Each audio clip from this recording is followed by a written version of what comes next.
సాయంకాలపు కూడికను ప్రారంభించుకుందాం. దయచేసి కళ్ళు మూసుకుందాం, తలలు వంచుదాం. దేవుడు 16 దినాలు ఈ యొక్క సిలువ శ్రమల ధ్యానాల్లో ముగించుకొని 17వ దినంలోనికి ప్రవేశపెట్టి ఉన్నాడు. అందుని బట్టి దేవునికి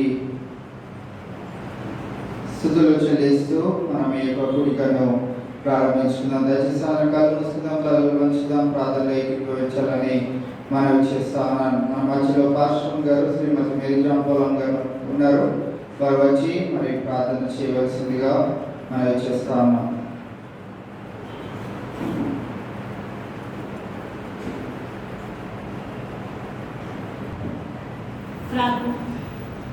మహోన్నతుడు, మహాపరిశుద్ధుడు, అత్యమితులుగా ప్రేమించిన మా పల్లపు యేసయ్య, నీ పరిశుద్ధ పాదములన్నిటినీ వందనాలు స్తోత్రాలు చెల్లిస్తున్నాం. దినాలు నాయన శిరుడి ధ్యానాలు ముగించుకొని నాయన 17వ దినాల్లోకి ప్రవేశపెట్టిన తండ్రి నీకు వందనాలు. నాయన కూడికి ప్రారంభించుండగా నీ సన్నిధి మాతో ఉంచండి. పాట పాటకు నీ బిడ్డలను నుంచి పాడి ఆ పాట ద్వారా నిన్ను మహిమపరచడానికి నీకు దయచేయండి. పాడుతున్న నీ బిడ్డను కూడా నేను వాడుకోమని ప్రార్థన చేస్తాను. వాక్యం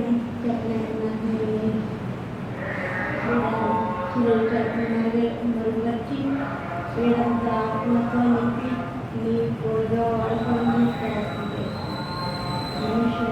ఎక్కడ కాకుండా నీ వాక్యము నన్ను తేటగా సూటిగా మాతో మాట్లాడి మీ స్థితిలో మాట్లాడమని ప్రార్థన చేస్తున్నాను.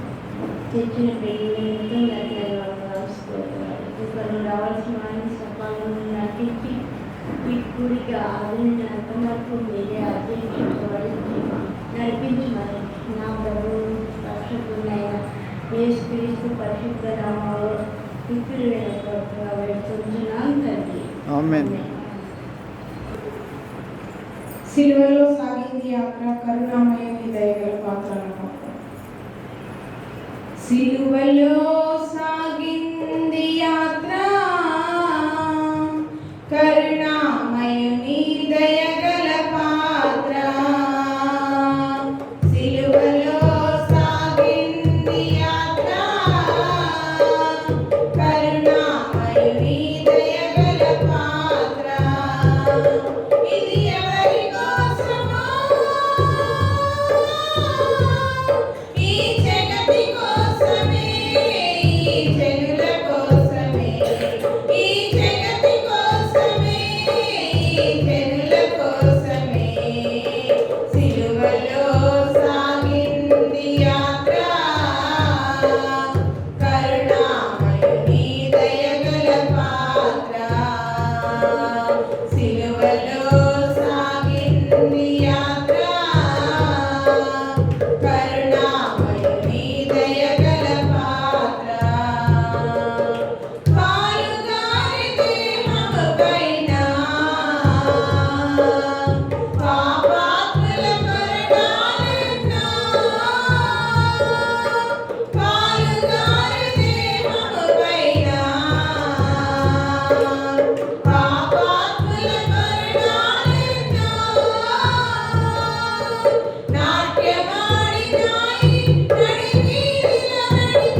బాధలను పెట్టినారు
దేవుని ప్రత్యేకమైన పాట పాడాలని ఆశ కలిగినట్లయితే మీరు సమయాన్ని సద్వినియోగం చేసుకోవాలని మనం చేస్తాము.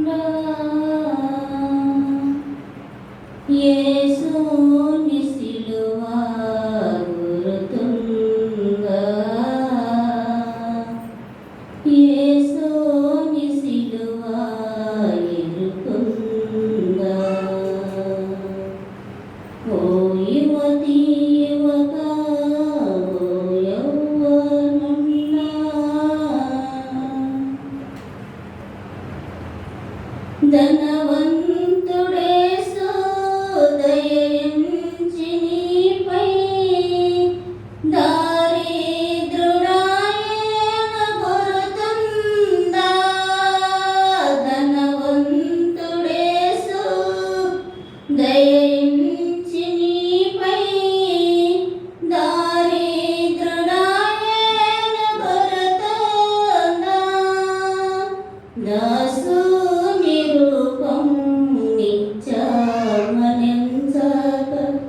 దాసుని రూపం నిత్యమనించక దోషినవు నేను ఎరుకున్నా. దోషినవు నేను గురుతుందా. ఓ యువతి యువక ఓ యవ్వనుండా యేసుని సిలువ గురుతుందా. యేసుని సిలువ ఎరుకుందా. యవ్వనమంది కాడిని మోయుట నరునికి మేలాయ తెలిసిందా. యవ్వనమంది కాడిని మోయుట నరునికి మేలాయ తెలిసిందా. యవ్వనమంది యేసుని నమ్మి దోషించి భూమి వేసేరుకుందా. దోషించి భూమి వేసి గురుతుందా. ఓ యువతి యువక ఓ యవ్వనుండా యేసుని సిలువ గురుతుందా. యేసుని సిలువ ఎరుకుందా. మిట్ట మధ్యాహ్నం కల్వారి కొండపై కొట్టబడ సిలువన గురుతుందా. మిట్ట మధ్యాహ్నం కల్వారి కొండపై కొట్టబడ సిలువన గురుతుందా. చట్టబండపై యవ్వన రక్తము చట్టబండపై యవ్వన రక్తము వరదవలె ప్రవహించి గురుతుందా. వరదవలె ప్రవహించి ఎరుకుందా. ఓ యువతి యువక ఓ యవ్వనుండా యేసుని సిలువ గురుతుందా. యేసుని సిలువ ఎరుకుందా.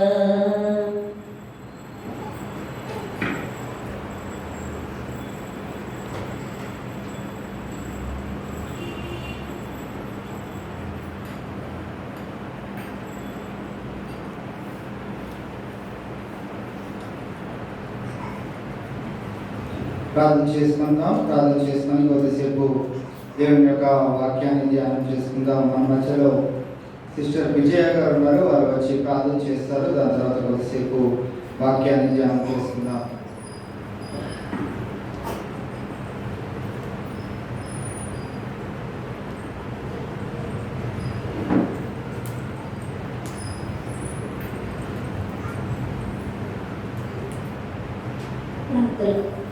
మహాపరిశుద్ధుడు వచ్చిన ప్రేమాస్వరూపమైన మా ప్రియ ప్రణుకు తండ్రి, మీ ఘనమైన నామములకు నీకు కృతజ్ఞతలు చెల్లించున్నాము తండ్రి. నీకు వందనాలు స్తోత్రులు ప్రభా. దేవా మా ముందు ప్రభా 16 దినములు గతింపచేసి ప్రభా దేవా 17వ దినములోనికి మమ్మల్ని నడిపించిన తండ్రి, నీకు స్తోత్రులు ప్రభా. నీ సిలువను తలంచుకున్న ద్వారా ప్రభా మేము ఏ రీతిగా ప్రభా నీలో తగ్గించుకుని ప్రభా నీ పరిశుద్ధ ఆత్మను నీ నీతిని ప్రభా మేము పొందుకుని ప్రభా జీవించాలో ప్రభా అటువంటి జీవితం మాకు నేర్పించిన తండ్రి, నీకు వందనాలు స్తోత్రములు చెల్లించున్నాము తండ్రి. దేవా నీవు అనేక మార్లు ప్రభా మేము మాతో మాట్లాడుచున్నాము, నీకు వందనాలు స్తోత్రములు ప్రభా. ప్రతిదినము ప్రభా మమ్మల్ని సరిచేయించున్నాము, నీకు వందనాలు స్తోత్రములు ప్రభా. ఇంకా ప్రభా ఎటువంటి ప్రభా జీవితమైన ప్రభా ఈ లోకంలో మేము జీవించాలో ప్రభా దేవ లోకానుసారమైన జీవితం కాకుండా ప్రభా నీలో ప్రభా దేవ ఫలించేని బిడ్డలుగా ప్రభా నీ యొక్క ఆత్మీయతలో ఎదిగి వర్ధిల్లేని బిడ్డలుగా ప్రభా మమ్మల్ని దీవించిన తండ్రి, నీకు వందనాలు స్తుతులు చెల్లించున్నాము తండ్రి. వాక్యము విత్తబోచున్న నీ కుమారుని హస్తాలకు అర్పణ దేవా. ప్రతిదినము ప్రభా నీ కుమారుని ఎంత ఆత్మశక్తి చేత నింపుకుని మాతో మాట్లాడుచున్న తండ్రి, నీకు వందనాలు స్తోత్రములకు ప్రభా. ఈ దినము ప్రభా నీ యొక్క పరిశుద్ధాత్మను నింపుకుని ప్రభా దేవా నీవే ఏ వాక్య వర్తమానము మాకు అందించినాయేమో ప్రభా, మా ఆత్మలకు ఎటువంటి బలాన్ని చేకూర్చినాయేమో ప్రభా, అటువంటి బలము చేకూర్చుకుని ప్రభా మేము బలము పొంది ప్రభా నీలో ప్రభా నీ ప్రేమను నీ యొక్క ప్రభా దేవ సువార్తను ప్రకటించే బిడ్డలుగా దీవించమని ఈ సమయంలో ప్రభా వాక్యం వెతవచ్చిన మరి ఒకసారి నీ కుమారుని హస్తాలకు అర్పించుకొనొచ్చు. నీవే మాతో మాట్లాడమని యేసుక్రీస్తు నామమున అడిగి వేడుకుంటున్నాము తండ్రి, ఆమేన్.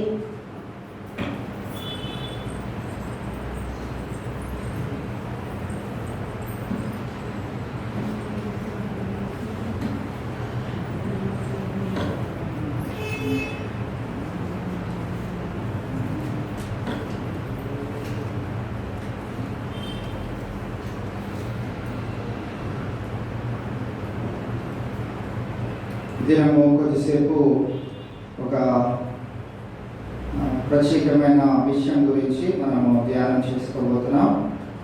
అది మన జీవితాల్లో మనం కలిగి ఉండవచ్చు, లేకపోతే మన కుటుంబ సభ్యులు కలిగి ఉండవచ్చు, మరి బిడ్డలు కలిగి ఉండవచ్చు. ఎవరైనా మరి ఈ యొక్క పరిస్థితి గుండా వెళ్తున్నట్లయితే ఈ దినము వారి కొరకై ఈ యొక్క వాక్యము పరిశుద్ధాత్ముడు సిద్ధపరిచి ఉన్నాడు. గివింగ్ అప్ అంటే ఏంటండి? గివింగ్ అప్ అంటే ఏంటి? వదిలేయడం. లేకుంటే ఇంకో రీతిగా చెప్పాలంటే నా వల్ల కాదు అని వారు మనలో ఎవరన్నా ఉన్నట్లయితే, నా వల్ల ఏది కాదండి అనేవారు ఎవరన్నా మనలో ఉన్నట్లయితే ఈ దినము ఈ మాటలను గమనిద్దాం. బైబిల్ గ్రంథంలో అనేక పేర్లు రాయబడి ఉండడానికి గల కారణం ఏంటంటే వారు నా వల్ల కాదు అనకుండా ఏం చేశారు? నా వల్ల అవుతుంది అని ముందు కొనసాగారు. కనుకనే మనకి బైబిల్ గ్రంథంలో కొన్ని పేర్లు ఉన్నాయి. అన్ని పేర్లు ఉన్నాయా? ఆ కాలంలో ఉన్న వారందరి పేర్లు ఉన్నాయా? లేవు. కొంతమంది ఈ బైబిల్ గ్రంథంలో కొంతమంది ఏం చేశారు? వదిలి వెళ్ళిపోయారు. అప్పుడు నేను చేయలేను అని వెళ్ళిపోయారు. ఆ జాబితాలో ఉన్నవారు ప్రాముఖ్యంగా ఎవరిని చూస్తున్నామంటే ధనవంతులుగా పిలువబడేవారు. ధనవంతులకి పరలోక రాజ్యంలో స్థానము లేనే లేదు. ఎందుకు లేదని బైబిల్ గ్రంథం స్పష్టంగా తెలియజేస్తుంది. వారు నా సువార్త నిమిత్తమై నన్ను వెంబడించు అని అన్నప్పుడు ఏం చేశారు? వారు నాకు చాలా పనులు ఉన్నాయి, నేను చాలా సంపాదించేది ఉంది, నేను చాలా వెనకేసుకోవాల్సింది ఉంది, నా పిల్లల కొరకు నేను చాలా దాచేయాల్సింది ఉంది అని వారు ఏం చేశారు? సువార్త కొరకు ముందుకు రాలేదు. ముందుకు రాకుండా వారు ఏం చేశారంటే వదిలివేశారు. వారందరూ ఈ దినము ఎక్కడ ఉన్నారని బైబిల్ గ్రంథం మనకు స్పష్టంగా తెలియజేస్తుంది. ఎక్కడున్నారు వాళ్ళంతా? నరకంలో ఉన్నారు. దినము మనం గమనించినట్లయితే కొన్ని సందర్భాలు కూడా మనం వెళ్తా ఉందాం. మొట్టమొదటిగా మనం గమనించినట్లయితే మత్తయి సువార్త 9వ అధ్యాయంలో 12 సంవత్సరాల నుంచి ఒక అనారోగ్యంతో బాధపడుతున్న ఒక స్త్రీ గురించి మనము కొద్దిసేపు ధ్యానం చేసుకుందాం. ఇంకా మనము దాని తర్వాత కూడా కొన్ని అంశాలను మనం ధ్యానం చేసుకుందాం. వారు ఎట్టి రీతిగా వారి యొక్క జీవితంలో వారు దేవుని కొరకు విడిచిపెట్టకుండా దేవుని కొరకు పరుగులు పెట్టారో, దేవుని పైన విశ్వాసం ఉంచారో మనం చూద్దాం. మొట్టమొదటిగా గమనించినట్లయితే 9వ అధ్యాయం, మత్తయి సువార్త 9వ అధ్యాయము 20వ వచనం నుంచి 22వ వచనాల వరకు చదువుదాం. ఆ సమయమున ఇదిగో 12 సంవత్సరముల నుండి రక్తస్రావము గల రోగము గల ఒక స్త్రీ, నేను ఆయన పై వస్త్రము మాత్రము ముట్టితే బాగుపడుదునని తనలో తాను అనుకొని ఆయన వెనుకకు వచ్చి ఆయన వస్త్రపు చెంగు ముట్టెను. యేసు వెనుకకు తిరిగి ఆమెను చూచి, కుమారి ధైర్యముగా ఉండుము, నీ విశ్వాసము నిన్ను బాగుపరచునని చెప్పగా ఆ గడియ నుండి ఆ స్త్రీ బాగుపడెను. ఈ సమయంలో మనం గమనించినట్లయితే 12 సంవత్సరాల నుంచి ఆమె ఒక రోగముతో బాధపడుతూ ఉంది. 12 సంవత్సరాల గుండా ఆమె ఒక రోగముతో బాధపడుతూ ఉంది. ఆమె ఒకవేళ నాకు ఈ రోగం తగ్గదు, నేనేం చేసినా ఏమీ అవ్వదు అని ఆమె అనుకుని ఉంటే ఆ రోగము చనిపోయేంత వరకు ఉంటూనే ఉంటది. అయితే ఆమె ఒకటే ఒక తీర్మానం తీసుకుంది. ఏంటి ఆ తీర్మానం అంటే, నేను ఆయన చెంగును తాకగలిగితే నాకు స్వస్థత కలుగుతుంది. అక్కడ మనం గమనించవలసిన ప్రాముఖ్యమైన విషయం ఏంటి అంటే, ఆ చెంగును ముట్టడంలో స్వస్థత పొందుకుంటానని విశ్వాసము ఆమెలో కలిగినది. ఆ విశ్వాసము వలననే ఆ 12 సంవత్సరం నుంచి ఆ రోగముతో బాధపడుతున్న వ్యక్తి, ఆ స్త్రీ ఎన్ని గంటల్లో స్వస్థత పొందిందండి? ముట్టిన వెంటనే, ముట్టిందో లేదో ఇక్కడ స్వస్థత పడ్డది. ఎన్ని సంవత్సరాల నుంచి ఆమె బాధపడుతుంది అంటే 12 సంవత్సరాల నుంచి బాధపడుతూ ఉంది. ఒకటే తీర్మానం ఆమె ఏం తీసుకుందంటే, నేను వెళ్ళి ఆ యేసయ్య యొక్క చెంగును, చివరి ఆ యొక్క చెంగునన్న అలా తాకితే నేను స్వస్థత పొందుతాను అనుకుంది. అటు రీతిగానే స్వస్థత పొందినట్లు మనం చూస్తా ఉన్నాం. ఆమె ఏమి విడిచిపెట్టలేదు. 12 సంవత్సరాల నుంచి ఉన్న రోగము కూడా మర్చిపోయి ఆమె ఏం విడిచిపెట్టకుండా ఉంది అంటే, యేసు చెంగును ముడితే వెళ్ళిపోయాక వస్త్రమును తాకితే చాలు నాకు స్వస్థత పొందుతాను అని ఆ విశ్వాసమును ఆమె వదిలిపెట్టలేదు. రెండోదిగా మనం గమనించినట్లయితే కొరింథీయులకు రాసిన 2వ పత్రిక 4వ అధ్యాయము, కొరింథీయులకు రాసిన 2వ పత్రిక 4వ అధ్యాయము 16వ వచనం. మేము అధైర్యపడము, మా బాహ్యపు పురుషుడు కృషించుచున్నను, ఆంతర్య పురుషుడు దినదినము నూతన పరచబడుచున్నాడు. మరి ఒకసారి చదువుదాం. కావున మేము అధైర్యపడము, మా బాహ్య పురుషుడు కృషించుచున్నను, ఆంతర్య పురుషుడు దినదినము నూతన పరచబడుచున్నాడు. ఈ మాటల నుంచి మనం ఏం గమనించవచ్చండి? ఏం గమనిస్తా ఉన్నాం? కావున మేము అధైర్యపడము, మా బాహ్య పురుషుడు కృషించుచున్నాడు, ఆంతర్య పురుషుడు దినదినము నూతన పరచబడుచున్నాడు. ఈ మాటను బట్టి మనం ఏం గమనిస్తా ఉన్నాం?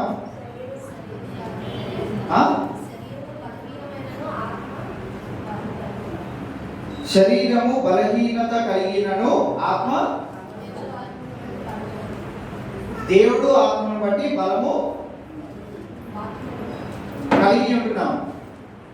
ఓకే, మా బాహ్య పురుషుడు కృషించుచున్నాను, ఆంతర్య పురుషుడు దినదినము నూతన పరచబడుచున్నాడు. ఒక ఎగ్జాంపుల్ మీకు తెలియచేయాలి అంటే, మనము డబ్బు అవసరం కలిగి ఉన్నాం, లేకుంటే ఏదైనా అవసరత కలిగి ఉన్నాం అనుకోండి, ఎవరు బాగా బాధపడతా ఉంటారు? ఆంతర్య పురుషుడా, బాహ్యపు పురుషుడా? ఎవరు బాధపడతా ఉంటారు? బాహ్య పురుషుడు బాధపడతా ఉంటాడు. ఎందుకు బాధపడతా ఉంటాడు? నాకు ఆ అవసరత తీరుతుందా లేదా అని బాహ్య పురుషుడు బాధపడతా ఉంటాడు. ఆంతర్య పురుషుడు ఏమవుతా ఉంటాడు ఆ టైంలో? మరి మొన్న లెసన్లోకి వెళ్తే మొన్న ఏం చదువుకున్నాం? నీ చిత్తం అయితే, విన్నారా ఆ మాట, ఆ మెసేజ్ విన్నారా? ఏమనాలి మనం ఏ విషయంలో అయినా? నీ చిత్తం అయితే. బాహ్య పురుషుడు ఏమవుతాడు అంటే, ఆ అవసరత నాకు తీరుతుందో లేదో అని అనుకుంటాడు. కానీ ఆంతర్య పురుషుడు ఏమనుకుంటాడు? దేవుని చిత్త ప్రకారంగా పలానా సమయంలో ఆ కార్యము ఖచ్చితంగా జరుగుతుంది అని ఆంతర్య పురుషుడు ఆ యొక్క స్థితిలో ఉంటాడు. బాహ్య పురుషుడైన ఈ యొక్క శరీరము ఏమి కలిగి ఉంటుంది? అయ్యో, ఇంత కష్టపడి అంత దూరం వెళ్తున్నాను, ఆ పని అవుతుందో లేదో, ఆ బ్యాంక్ పని అవుతుందో లేదో, ఏదైతే పని గురించి వెళ్తున్నానో అది అవుతుందో లేదో అని బాధపడేవాడు ఎవడు అంటే బాహ్య పురుషుడు. ఆ సమయంలో మనము బాగా చేయవలసిన పని ఏంటిదో ఈ వచనంలో మనం గమనించగలిగినట్లయితే, కావున మేము అధైర్య పడము. ఎవరైతే దేవుని బిడ్డలుగా పిలువబడుతున్నారో వారు అధైర్యంగా ఏ విషయంలో కూడా ఉండనే ఉండరు. ఎందుకు వారు ఉండరు అంటే, వారు ఆంతర్య పురుషుడిని ఏం చేస్తున్నారు? నూతనముగా బలపరుచుకుంటా ఉన్నారు. ఎలా బలపరుచుకుంటా ఉన్నారు అంటే, దేవుని చిత్త ప్రకారంగా అది ఆ సమయంలో నాకు అనుగ్రహించబడుతుంది, నేను భయపడను అని అనుకుంటా ఉంటారు.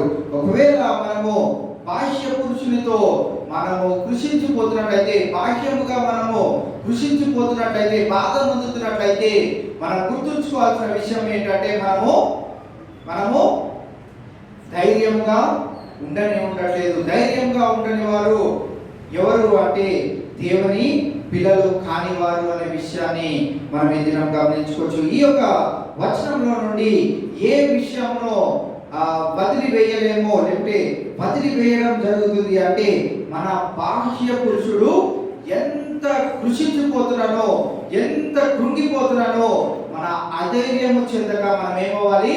మన ఆంతర్య పురుషుడిని దినదినము నూతనపరచుకోవాలి. దినదినము నూతనముగా ఎలా ఆయనను నూతనపరచుకోగలుగుతామంటే, అనుదినము ప్రార్థన యందు, అనుదినము వాక్య ధ్యానం యందు. మీరు ఎప్పుడైనా మీ బాహ్య పురుషుడు ఏదైనా అవసరత కలిగి మీరు చాలా వేదనలో ఉన్నట్లయితే, వ్యక్తిగతంగా ఏదైనా ఒంటరిగా మీరు ఒక రూమ్లోకి వెళ్ళిపోయి ఉపవాసముతో ఉండి దేవునితో ప్రార్థన చేయకండి. ప్రార్థన చేయకుండా ఏం చేయాలి అంటే, దేవునితో వ్యక్తిగతంగా మాట్లాడండి. ఇప్పుడు మీకు ఏదైనా అవసరత ఉందనుకోండి, పాస్టర్ గారి దగ్గరకు వస్తారు కదా, వస్తారు. ఫస్ట్ ఏం చెప్తారు? మీకు ఏం ప్రాబ్లము, ఏం ప్రార్థన అవసరం ఉందో అది చెప్తారు. దాని తర్వాత ఏమంటారు? ప్రార్థన చేయమంటారు. మాట్లాడుతున్నప్పుడు ఏమవుతా ఉంటుంది? మీరు మాట్లాడతారు, పాస్టర్ గారు మాట్లాడతారు. ప్రేయర్ చేస్తున్నప్పుడు మీరు మాట్లాడతారా? ఆమె అన్నంత వరకు ఏం చేస్తారు? ఏం ప్రార్థన చేస్తున్నాడో వింటారు, దానికి స్తోత్రం చెప్తారు, లేకుంటే అవును కాక అంటారు, లాస్ట్కి ఆమె అంటారు. వ్యక్తిగతముగా ఆంతర్య పురుషుడిని మనము బలపరచుకోవడం ఎప్పుడు జరుగుతుంది అంటే, వ్యక్తిగతముగా మనము ఒంటరిగా దేవునితో సంభాషిస్తున్నప్పుడు.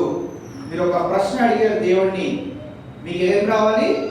జవాబు రావాలి. ఎక్కడ నుంచి ఆ జవాబు దొరుకుతుంది? దేవుని యొక్క వాక్యము. ఆ వ్యక్తిగతముగా లేకపోతే ఒంటరిగా మీరు గడుపుతున్న సమయంలో మీ చేతిలో ఏముండాలి? బైబిల్ ఉండాలి. ఎందుకంటే మీరు అడిగారు, మీరు మాట్లాడారు. తిన్నావా అని ఎవరన్నా అడిగినప్పుడు వాళ్ళ దగ్గర నుంచి ఏం రావాలి? తిన్నాను, తినలేదు, ఏదో ఒకటి రావాలి. ఏం రాలేదు అనుకోండి, ఏమనుకుంటాం?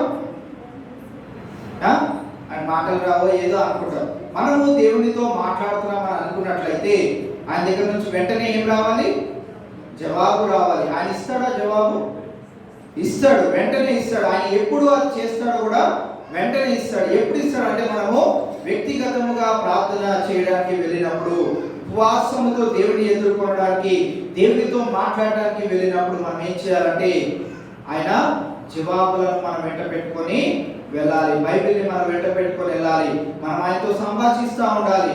ప్రార్థన చేయుట వేరు, సంభాషించుట వేరు. ఏదైనా వ్యక్తిగతంగా మనము దేవుడితో మాట్లాడుతున్నప్పుడు మనము ఒకరితో మాట్లాడుతున్నాము, మన పక్కన ఒకరుండి దానికి జవాబిస్తున్నారు అనే విషయాన్ని మనము గుర్తుంచుకోవాలి. నలుగురిలో ఉన్నప్పుడు మనం చేసేది ఏంటండి? ప్రార్థన. వ్యక్తిగతంగా ఉన్నప్పుడు మనం చేయవలసింది ఏంటి?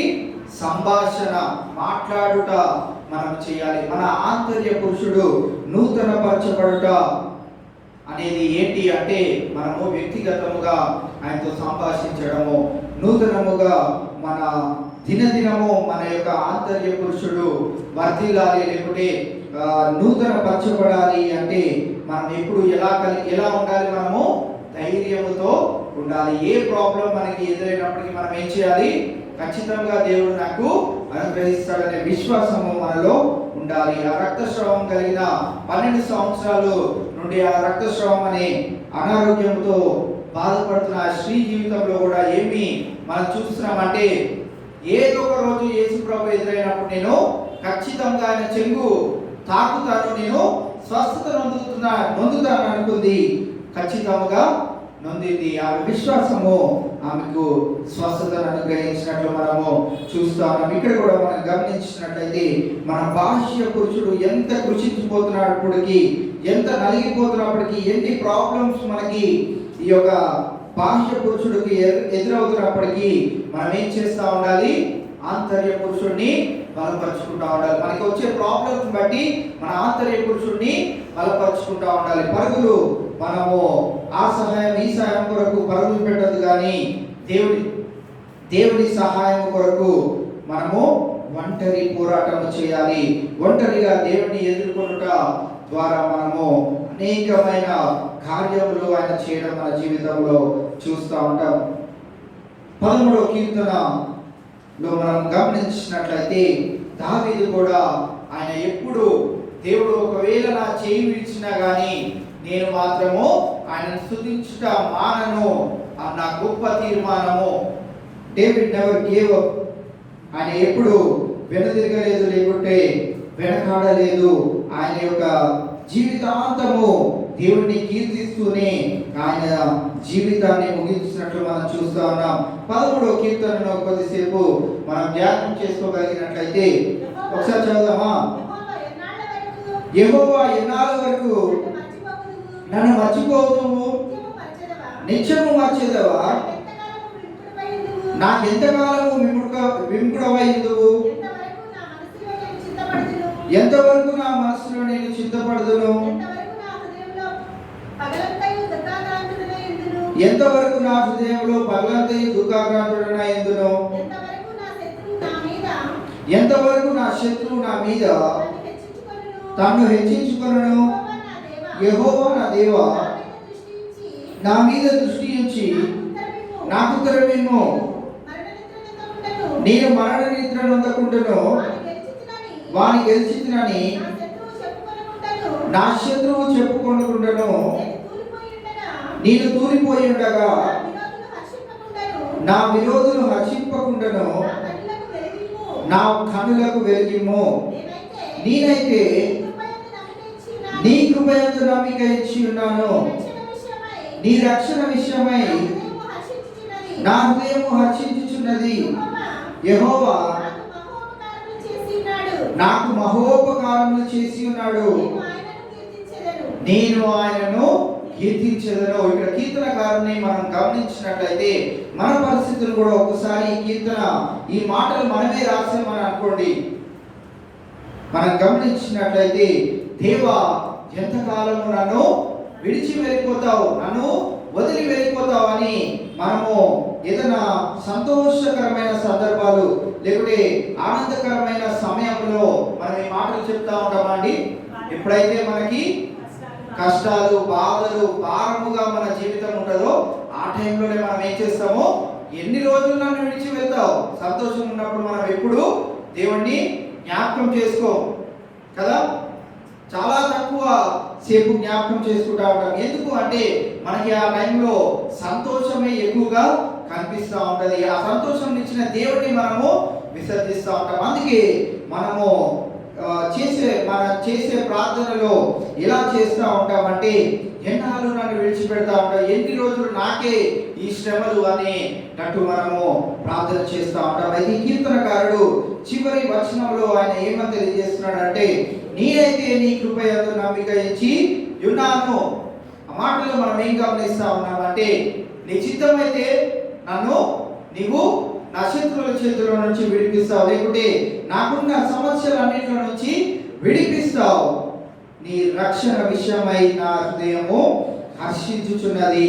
యెహోవా నాకు మహోపకారములు చేసి ఉన్నాడు. ఆల్రెడీ ఎన్నో చేసి ఉన్నావు నువ్వు, అందుకే నేనేం చేస్తాను, నిన్ను కీర్తించెదను అనే మాట మనం గమనిస్తా ఉన్నాం. అందుకే మత్తయి సువార్తలో కూడా ఆ యొక్క స్త్రీ గురించి చదివిన సమయంలో ఆ స్త్రీ కూడా దేవుడిని ఎంతగానో స్తుతించి ఉండి ఉండవచ్చు, కీర్తించి ఉండి ఉండవచ్చు. ఎందుకు ఆమె చేసింది ఆ కీర్తన ఎందుకు చేసింది, లేకుంటే ఆ స్తుతి ఎందుకు చేసి ఉండొచ్చు అంటే, ఆమె ఏం పొందింది? 12 సంవత్సరాల నుంచి బాధపడుతున్నప్పటికీ ఆమె వెంటనే ఆమె విశ్వాసము బట్టి ఆమె స్వస్థత పొందడం ద్వారా ఆమె దేవుడిని స్తుతించి ఉండవచ్చు అని మనం గమనిస్తా ఉన్నాం. ఫిలిప్పీయులకు రాసిన పత్రిక 4వ అధ్యాయము 12వ వచనం నుండి మనము పౌలు యొక్క మాటలను గమనించగలిగినట్లయితే, 12వ వచనం 3వ అధ్యాయము 12వ వచనం, ఇదివరకే నేను గెలిచితినని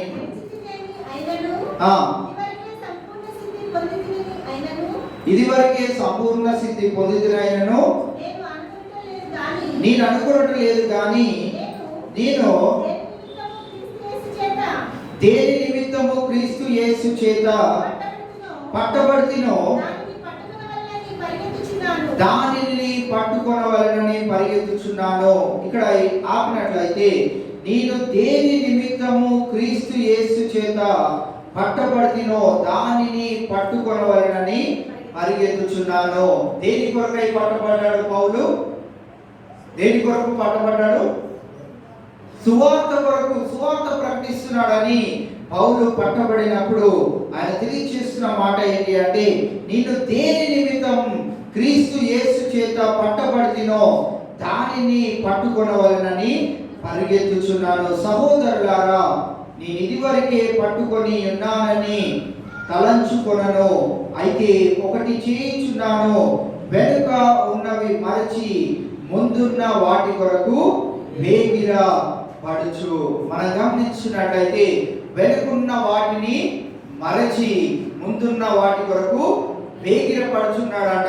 మనము కూడా మన యొక్క జీవితంలో మనము వెనుకున్న వాటిని ఒకసారి లక్ష్య పెట్టకుండా, వెనుక ఉన్న వాటిని మనము మర్చి మనము దేని కొరకు పరుగులు పెట్టాలి? ఇప్పుడు జరగబోయే దానికి, మనము చేయవలసిన దాని కొరకు మనము వేగిర పడవలసిన అవసరం ఎంతో ఉంటా ఉన్నది. ఎందుకు ఈ మాటలను నేను తెలియజేస్తా ఉన్నానంటే, ఇక్కడ పౌలు నేను పట్టబడి ఉన్నాను కదా, నేను ఖైదీనై ఉన్నాను కదా అని ఏం చేయలేదండి, విడిచిపెట్టలేదు, వదిలేయలేదు. ఆయన దేని నిమిత్తం అయితే పట్టబడి ఉన్నాడో దాని నిమిత్తము ఆయన ఏ ప్రదేశంలో ఉన్నాడో ఆ ప్రదేశంలో సువార్తను చెప్తానే ఉన్నాడు. ఖైదీలో, ఆయన జైల్లో ఉన్నప్పుడు కూడా అనేకులను సువార్త ద్వారా ఈ యొక్క రక్షణ మార్గంలోకి నడిపించినట్లు మనము చూస్తా ఉన్నాం. కావున దినము మనం గమనించినట్లయితే, వెనుకున్నవి మర్చి ముందున్న వాటి కొరకై వేగిరపడచ్చు. క్రీస్తు యేసునందు దేవుని ఉన్నతమైన పిలుపునకు కలుగు బహుమానమును పొందవలెనని గురి యొద్దకే పరిగెత్తుచున్నాను. మన జీవితంలో మనం ఒక గురి కలిగి ఉండాలి. ఏంటి ఆ గురి? ఏంటి ఆ గురి? ఏంటి ఆ గురి?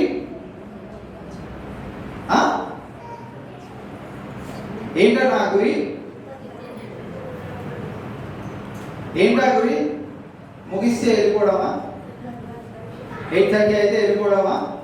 ఏంటి? మనం ఏం గురి కలిగి ఉండాలి? పౌలు ఏం గురి కలిగి ఉన్నాడు? సువార్త కొరకు మరణించడానికి కూడా సిద్ధమై ఉన్నాడు. మనం ఏ గురి కలిగి ఉండాలి? మనం ఏమన్నా పౌలు కంటే తక్కువ వారమా? పౌలు కంటే తక్కువ వారమా? పౌలు అంత ఘోర పనులేమని చేసామా? పోనీ అక్కడ నుంచి వద్దాం, పౌలు చరిత్ర నుంచి వద్దాం. పౌలు అంత ఘోర పనులు. పౌలు అంటే మీకు బాగా చెప్పాలంటే సౌలుగా ఉన్నప్పుడు ఏం చేశాడండి? ఏం చేశాడు? సువార్త నిమిత్తం ఎవరైతే తిరుగుతున్నారో వారిని ఏం చేశాడు? చంపడానికి సిద్ధమయ్యాడు. అలాంటి వాడు మారిన తర్వాత, పౌలుగా మారిన తర్వాత ఏం చేయడానికి సిద్ధమయ్యాడు? సువార్త కొరకు చనిపోవడానికి సిద్ధమయ్యాడు. ఈ మెసేజ్ కూడా నేను ఒక సండే చెప్పాను. మనం అంత ఘోర స్థితిలో అయితే లేము.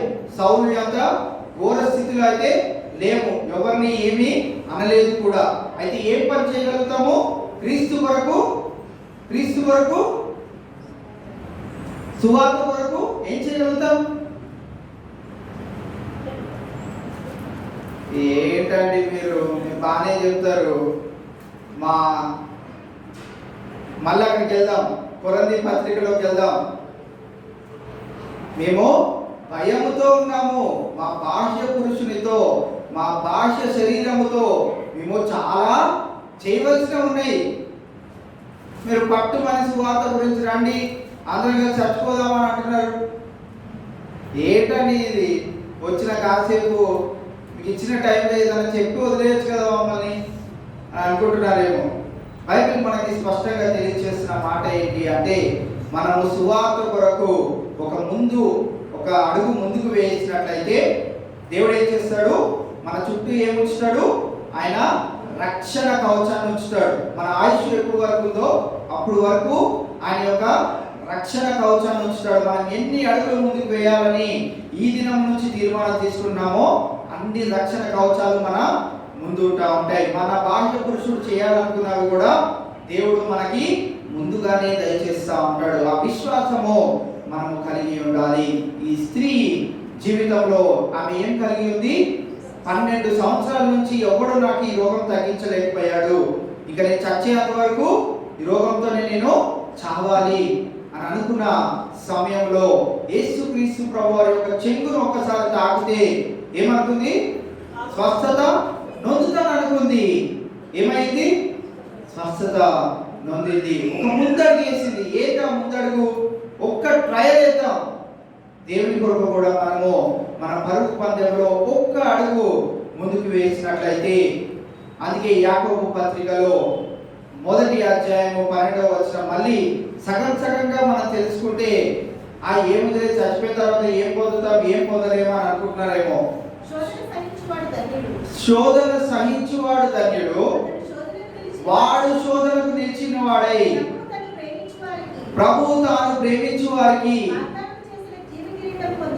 వాగ్దానం చేసిన జీవ కిరీటం పొందుకుంటా. మనం ఒకవేళ దేవుని కొరకై ఒక అడుగు ముందుకు వేసి ఏమవుతుందో చూద్దాం. ఒక సువార్తను ప్రకటించడానికి, ఒక ఆత్మను రక్షించడానికి ఒక అడుగు ముందుకు వేద్దాం. ఏమైతుందో చూద్దాం అని అనుకుంటే, ఒకవేళ ముందడుగుకే మన జీవితము ముగించబడినట్లయితే మనం ఏం పొందుకుంటున్నాము? జీవ కిరీటము. నువ్వు ఒక ముందు అడుగు వేయగానే నువ్వు దేవుని దృష్టిలో ఎటు రీతిగా అయిపోయావంటే, దేవుని ప్రేమించు బిడ్డగా నువ్వు మారిపోయావు. దేవుడు ప్రేమించు వారికి ఆయన వాగ్దానం చేసిన జీవ కిరీటాన్ని ఇస్తా అంటున్నాడు. జీవ కిరీటము పొందుకునే వారంగా మనం ఉండే స్థితిలోనికి మనం రావాలి. ఆ స్త్రీ అటు రీతిగానే స్వస్థత నొందిన తర్వాత అనేకులకు తన సాక్ష్యం చెప్పింది. సమరయలో ఉన్న స్త్రీ కూడా అనేకులకు తన సాక్ష్యము చెప్పినట్టుగా సువార్తను ప్రకటింప చేయడానికి పరుగులు పెట్టినట్టుగా మనం చూస్తూ ఉన్న పౌలు భక్తుడు కూడా ఖచ్చితంగా తన యొక్క మాటల్లో, తన యొక్క పత్రికలలో ఆయన ఏం చెప్తాడంటే, నా పరుగును మంచి పోరాటమును నేను పోరాడితిని, నా పరుగు కడముట్టించితిని, విశ్వాసము కాపాడుకుంటుని, నా కొరకై ఉంచబడిన జీవ కిరీటాన్ని నేను పొందుకొంటిని. క్లియర్ గా ఆయన ఒక స్టేట్మెంట్ ఏమని చెప్తున్నాడంటే, బతికి ఉండగానే ఆయన చెప్తున్న స్టేట్మెంట్ ఏంటి, నేను చేసిన పని ఏంటో నాకు తెలుసు, దానికి నాకు ప్రతిఫలము ఏంటో కూడా నాకు తెలుసు అని పౌలు భక్తుడు తెలియజేస్తా ఉన్నాడు. మనము ఈ దినంలో మన పరుగు పందాలలో మనం ఏం కిరీటం పొందుకుంటున్నామో మనకేమైనా అవగాహన ఉంటుందా? ఏదైనా కిరీటం పొందుకోగలుగుతామా? ఏం లేదు. ఏ కిరీటం మేము పొందుకోము. ఉన్నంత వరకు ఉంటాం, తర్వాత ఇస్తే ఇచ్చారు, లేకుంటే లేదు. అందుకే పౌలు భక్తుడు మరి ఒక చోట ఏమని తెలియజేస్తాడంటే, ఎవరైతే ఈ పరుగు పందాల్లో దేంట్లో ఉంటారో వారు ఏం చేస్తారు, ఎప్పుడు ట్రైన్ అప్ అవుతా ఉంటారు, వాళ్ళ జీవితాన్ని ట్రైన్ చేసుకుంటా ఉంటారు. మనము కూడా ఏం చేస్తూ ఉండాలంటే మన జీవితాన్ని ట్రైన్ అప్ చేస్తూ ఉండాలి. దేంట్లో ట్రైన్ అప్ చేస్తూ ఉండాలి? వాక్య ధ్యానంలో ట్రైన్ అప్ అవుతూ ఉండాలి. మనం అనుదినము ఏదో ఒక కొత్త విషయం తెలుసుకోవాలని, ఏదో ఒకటి దేవుని కొరకు చేయాలని ట్రైన్ అప్ అవుతూ ఉంటే ఒకనొక దినాన దేవుడు మనల్ని పరుగు పందెంలో, ఒలింపిక్స్ ఎన్ని ఇయర్స్కి ఒకసారి జరుగుతుందండి? ప్రతి సంవత్సరం జరుగుతుందా? 5 ఇయర్స్ కో 4 ఇయర్స్ కో ఒకసారి జరుగుతుంది. 5 ఇయర్స్ కి 4 ఇయర్స్ కి ఒకసారి జరిగే ఆ ఒలింపిక్స్ గురించి అనేక దేశాల వాళ్ళు పాల్గొంటారు. వారు ఒక్కరోజు ముందు పరుగు పెట్టేవో, లేకుంటే వాళ్ళు ఏ గేమ్ అయితే పార్టిసిపేట్ చేయాలనుకుంటారో ఒక్కరోజు ముందు ప్రాక్టీస్ చేసి ఆడతారు. అంటే నెక్స్ట్ డే 4 సంవత్సరాలు వాళ్ళు ఏం చేస్తారు, ఒకవేళ ఓడిపోయిన వారైతే ఖచ్చితంగా ప్రైజ్ కొట్టాలని వారు చాలా ప్రాక్టీస్ చేస్తూ ఉంటారు. ఆల్రెడీ కప్పు కొట్టేసిన వారు ఏం చేస్తారు, ఈ కప్పు మా దగ్గరే ఉండాలి, కొత్త కప్పు రావాలని వాళ్ళు ఏం చేస్తారు, ఇంకా ఎక్కువగా ప్రాక్టీస్ చేస్తూ ఉంటారు. ఎవరిని ఇక్కడ ఎలా ఓడించాలో ప్రాక్టీస్ చేస్తూ ఉంటారు. ఈ లోకంలో ఉన్న కప్పుల గురించి వారంతా ప్రాక్టీస్ చేస్తూ, అంత శ్రమ పడుతూ ఉన్నట్లయితే మనము పరలోక రాజ్యంలో ఆ కిరీటం పొందుకోవడానికి, ఆ నిజమైన కప్పు పొందుకోవడానికి మనం ఎంత పరుగులు పెట్టాలి? మన ముందు ఉంచబడిన ఈ యొక్క పందెము, లేకుంటే ఈ యొక్క గేమ్ ఏంటిది అంటే సువార్తను అందజేయాలి. దాని కొరకు మనము ట్రైనింగ్ పొందాలి. ట్రైనింగ్ పొందడానికి ముందు ఒక అడుగు వేయాలి. నేను ఈ దినం నుంచి 5ంటికి లేచి ఏం చేయాలి, ఫస్ట్ వాకింగ్ చేయాలి. నేనే ఉన్నాను. నేను ఎలా ఉంటాను మీకు తెలుసు కదా.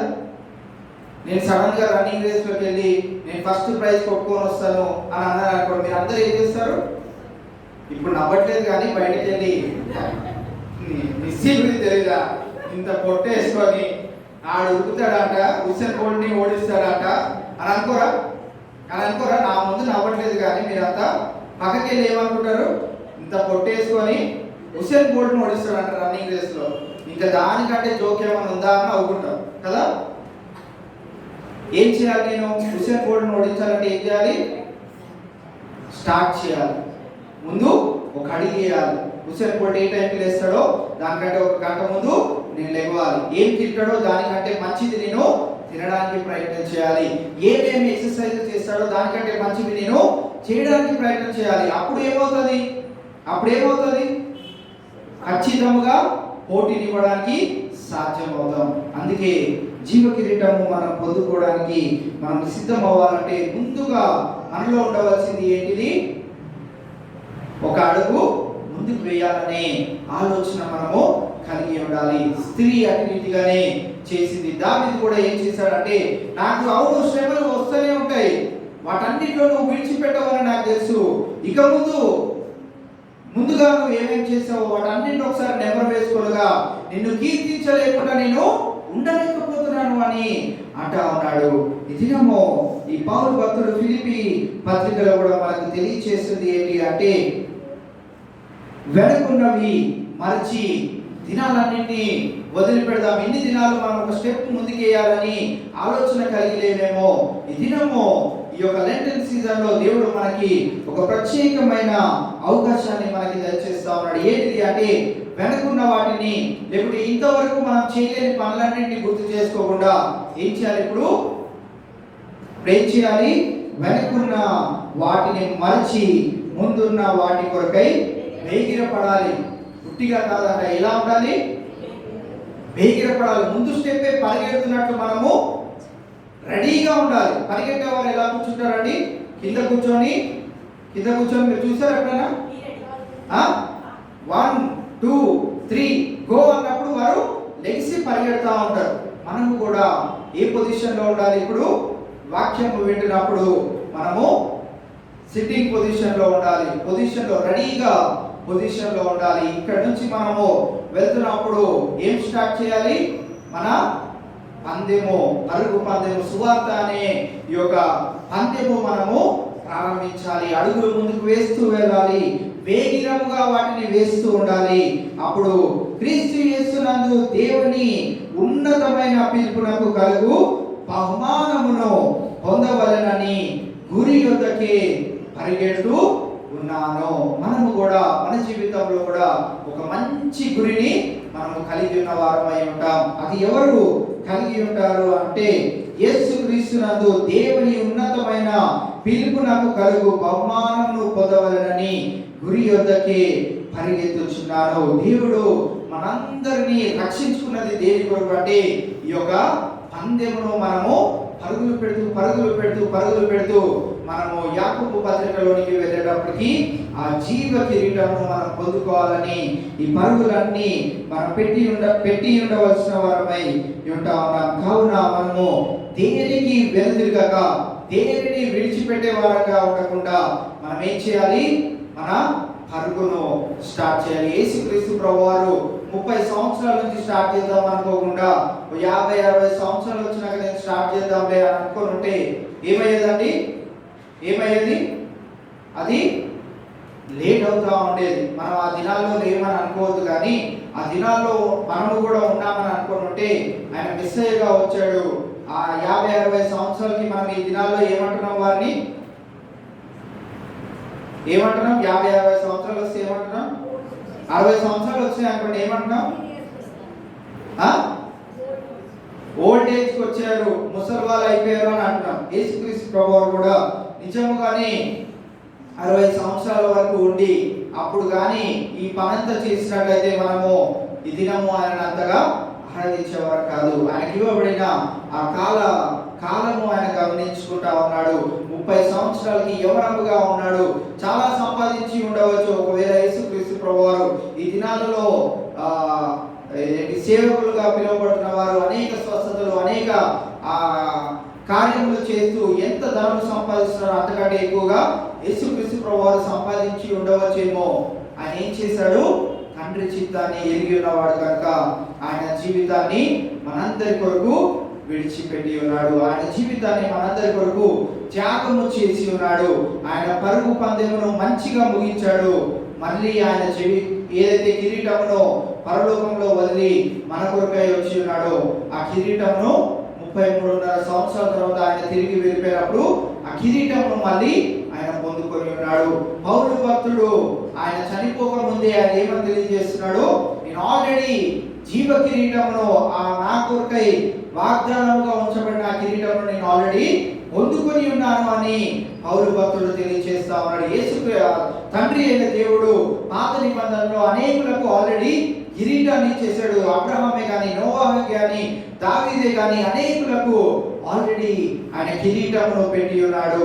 ఈ రక్తస్రావం కలిగిన స్త్రీ ఆమె కూడా బహుశా దేవుని యొక్క కిరీటమును పొందుకొని ఉండి ఉండవచ్చు. ఈ దినము వారందరూ పొందుకున్న కిరీటము నేను పొందుకోలేమా అంటే ఖచ్చితంగా పొందుకోగలుగుతాం. అయితే మనం ఏం చేయాలి అంటే మన విశ్వాసమును ఒక అడుగు ముందుకు తీసుకెళ్ళాలి.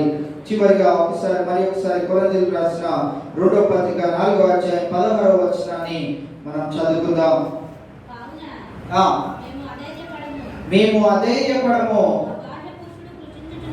మా బాహ్య పురుషుడు కృషించుచున్నాడు,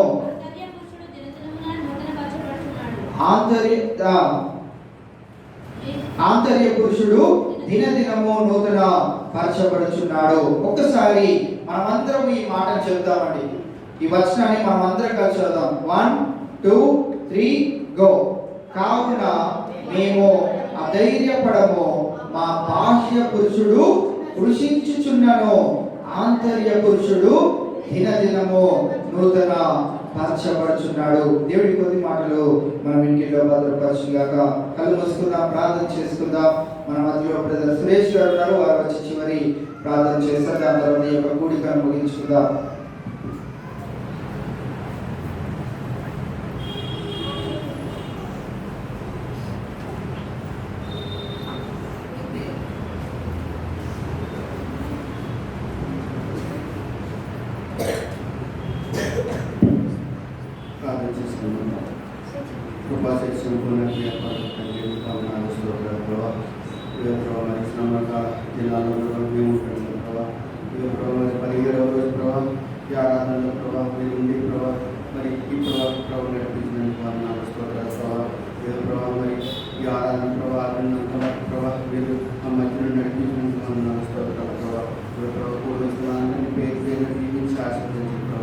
మా సంఘాన్ని ప్రభావ మరి ఇంకా అభివృద్ధి చేయమని